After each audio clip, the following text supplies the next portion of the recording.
Hello, today I'll be tackling one of the largest, most divisive international issues mankind has yet to face, the conflict between Israel and Gaza. Alright, first off, we need some unbiased knowledge regarding both countries. Palestine is a geographic region next to the Mediterranean Sea. Historically, it has been an important place as it was one of the first places to gather civilization. It was controlled by the Egyptians, the Assyrians, the Babylonians, the Greeks, the Romans, and most notably, the Jews. See, Palestine is one of the 4 territories within the land of Israel, a land promised to the Jewish people according to the Torah. Early records indicate that the Jewish northern kingdom of Israel and the southern kingdom of Judah were conquered by Assyrians in 722 and 586 BCE respectively. Since then, the Jewish people have been enslaved and conquered by, well, a lot of conquerors. Now, just to clarify, being Jewish can be associated with the religion, Judaism, or the ethnicity that descended from the Israelites. So some people, like the comedian Jon Stewart, identify as Jewish, even though they don't believe in the religion. And also I should mention that Jews are not considered Palestinian, as it represents people who are culturally Arabic, and though some Jews are still technically Palestinian, they don't identify as so. So by recent times, Jews were scattered all around the world in what was called diaspora. Diaspora, am I pronouncing that correctly? However, many Jews aspired to return to their homeland in a movement known as Zionism, founded by Theodor Herzl in the late 1800s. So in waves, Jews started to return to Israel. This process is known as an aliyah. The first aliyah occurred in 1881, wherein Jews escaped discriminatory riots, or pogroms, in Eastern Europe. The second one brought 40,000 Jews back between 1904 and 14. And the next two between 1919 and 1929 brought 100,000 Jews to Palestine. The fifth aliyah was a direct result of Nazi persecution of the Jews, and by 1945, up to 33% of the population was Jewish. Previously, the British had controlled Palestine in what was called Mandatory Palestine between 1922 and 1948. But they left because they were unable to reach a governing solution that would satisfy both the Jewish people and the Arabs already present. Also, there was a huge civil war between the Jewish Agency and the Arab League, disputing over the same issue, whether Jews should stay and form a Jewish state, or Arabs should stay and form their own state, or they should make their own separate states and live in peace. I should note that the Arab League rejected the two-state solution while the Jews accepted it at first. Back to the civil war. Well, the Arabs lost. 250,000 of them were driven out, and David Ben-Gurion, head of the Jewish Agency, declared the establishment of a Jewish state, the State of Israel. Well, that's all fine and dandy. You'd expect the Arabs to be perfectly fine with, the next day 4 armies from Syria, Egypt, Iraq, and Transjordan came into the former British Mandatory and launched the 1948 Arab-Israel War. It wasn't pretty. After a year, ceasefire was declared, and an estimated 700,000 residents fled during this period.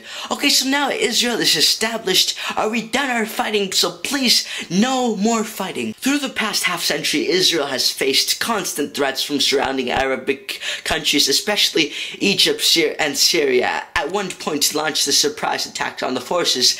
There's also been a massacre of Israel athletes at the 1972 Munich Olympics, and another massacre of civilians in 1978 from Lebanon guerrilla forces. Some argue that this is a justification of Israel's military attacks and its forced enlistments. Others, however, think that Israel's response to violence is with more violence, and innocent people are being killed, and that there are better and more peaceful methods of resolution. Alright, so on the other side of the issue is the state of Palestine, an autonomous state representing Palestinian territories.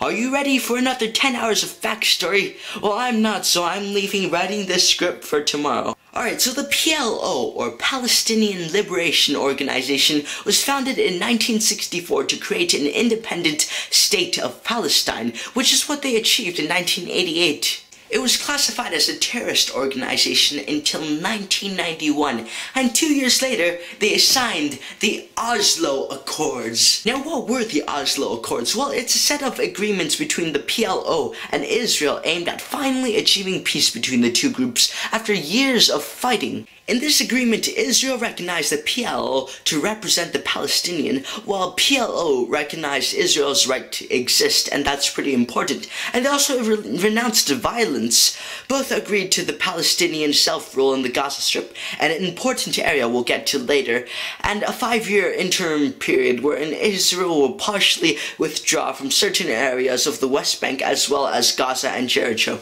These accords were signed by the Israeli Prime Minister Yitzhak Rabin and Yasser Arafat, chairman of the PLO and leader of the Fatah political party, both of them along with Shimon Peres, the Israel foreign minister, won the Nobel Prize in 1994. Unfortunately, Rabin was assassinated by a right-wing Israel radical who opposed the accords in 1995.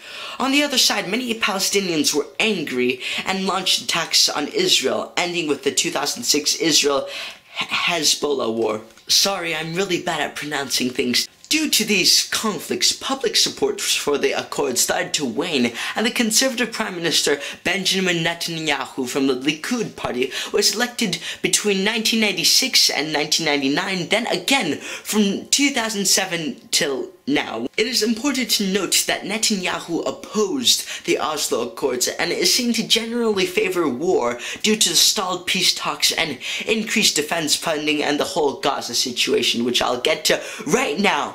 Alright, so fast forward to Gaza. Now the Gaza Strip is a Palestinian region bordering Egypt and Israel with a total area of 360 kilometers, which is pretty small. It was subject to military occupation by Egypt between 1956 and 1967, and then under Israel from 67 to 94 when the Oslo Accords granted the PLO the ability to create the Palestinian National Authority to govern itself. Israeli militarization wasn't formally ended until September of 2005 when all the Israeli settlements were removed and the Israeli Defense Forces left. Geez, that took a long time.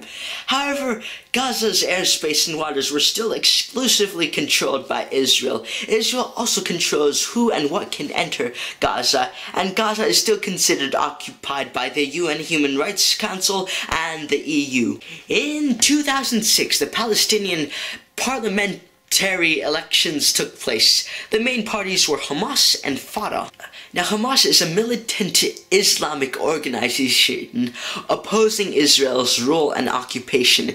Its military wing, which I'm not even going to try and pronounce, is responsible for various suicide bombings, political attacks, and martyrdoms between 1993 and 2006, resisting any talks of peace. It is defined as a terrorist organization by Israel, Canada, the EU, America, and Japan. Fatah, on the other hand, is a faction of the PLO, also militant and has a history of guerrilla strikes against Israel until the accords were signed in 1993. Hamas won the election. It wasn't pretty. Fighting broke out between Hamas and Fatah, culminating in the 2007 Hamas takeover of Gaza. After this event, Israel and Egypt sealed their entrances to Gaza. During and after this period, Qassam rockets were continuously fired into Israel across the border. Now, I should note that Israel has a fantastic defense system called the Iron Dome that pretty much shoots off any rockets that enters Israel. In retaliation, Israel proclaims Gaza a hostile entity and cut off the entry of goods, fuel, and travel. This is quite controversial as it is seen to punish everyone who lived in Gaza, not just Hamas. However, Gaza's food shortage reports were denied by Israel.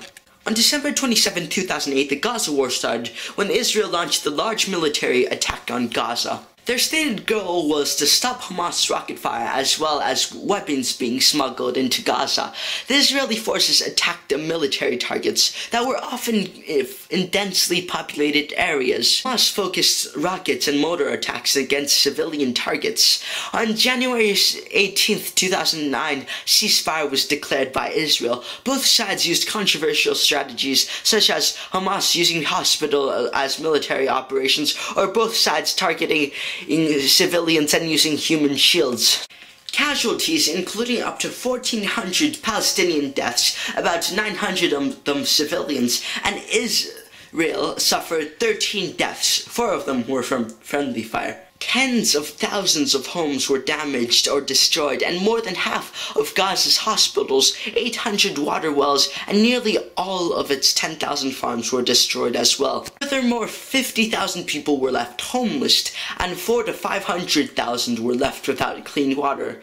After the war, the blockade continued. However, a limited amount of aid was provided. Now we get to 2014. Recently, the bodies of 3 missing Israeli teenagers were found. The Prime Minister Benjamin Netanyahu launched Operation Protective Edge, the deadliest operation since the 2008 Gaza war. Rockets were launched by both sides, although most of Hamas's rockets have been shot down by Israel's Iron Dome counter-defense system. As aforementioned, 632 Palestinians were killed, half of them civilians, while at least 30 Israelis were killed. Israel states that they send warnings to Gazans before they are about to bomb them. So in conclusion, Israel is an extremely powerful state with a powerful military and a conservative government. Meanwhile, Hamas is a deluded terrorist organization that focuses civilians. This is about all the information I can provide you with so far. However, before you make an opinion, let me offer you mine. So in this war, don't root for a victor, Israel or Hamas, because in my opinion, both of them are terrible. Root for permanent peace to be settled and no more corrupt governments governing things. In war, there is no good or evil. There is only the destruction of innocent lives. Fighting fire with fire will only cause a greater fire. The only true method of resolving a conflict is to see the world from the lens of your enemies and understand why they do what they do. Only then can you finally end hate. Only then can you finally achieve peace.